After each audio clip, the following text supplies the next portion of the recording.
let me just say a couple things. First of all, Mike DeWine and I have been working together, as he pointed out, for many, many years. And it's just a special thing that the two of us could come together with our offices and just work together on this aggressively.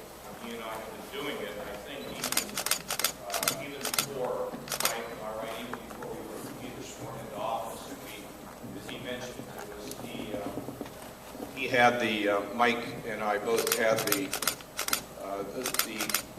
I guess in some ways, the fortune to meet those ladies from Scioto County who people had ignored for many years, and they were ones who had, lost their kids. I mean, star football players, cheerleaders. I mean, just tough stuff. So, Mike, I love you, man, for the fact that we can work on these kinds of problems together for so many years.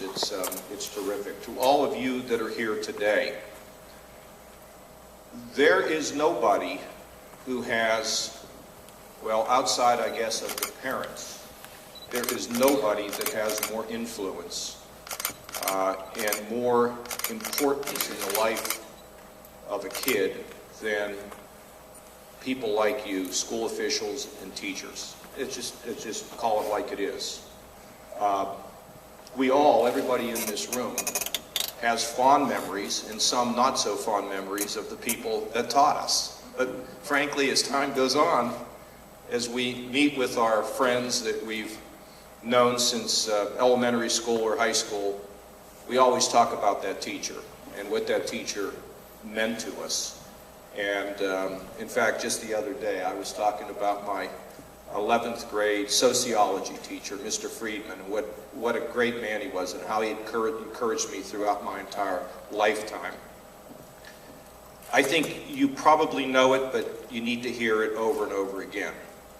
The actions that you take, both academically, physically, and even intellectually, has a significant impact on the outcome of our most precious resources, which are our children.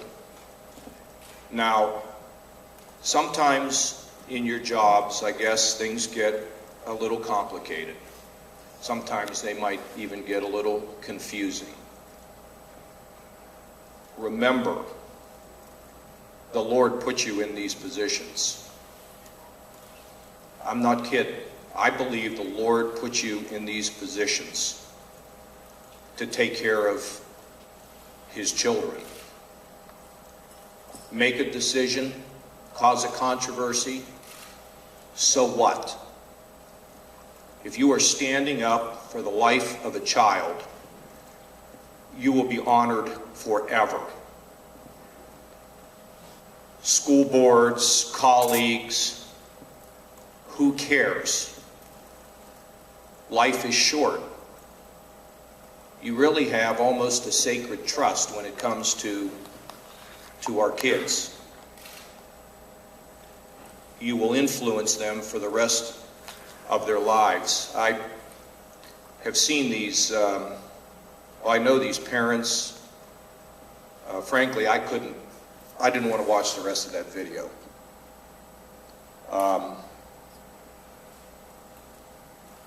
Wow, huh?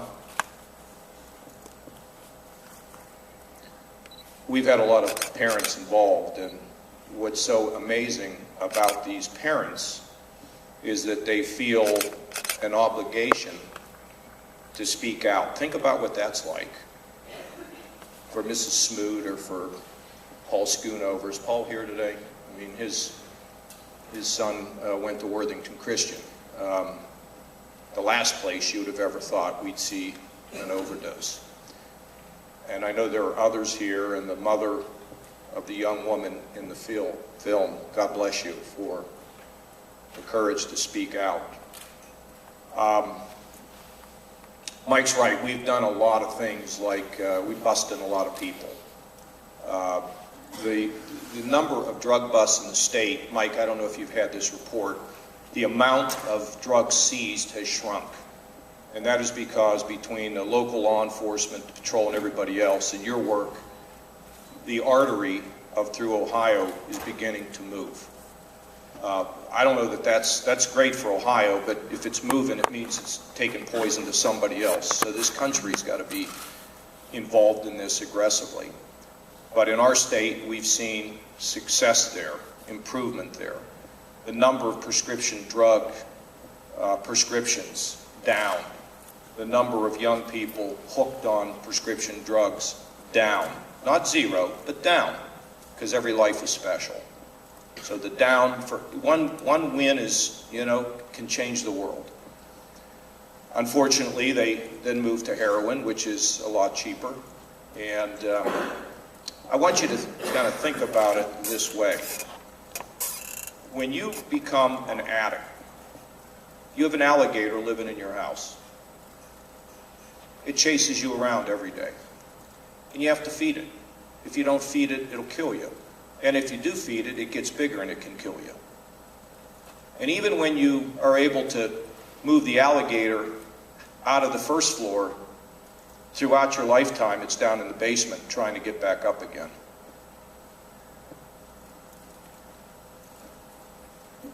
We have to communicate this in effective ways to our kids, because the statistics, hate to talk about statistics, whose statistics, how they come up with it, but the statistics indicate that when we talk to children about not using drugs, there is a 50% less chance that they will use drugs. Now, I used to, when I met with young people,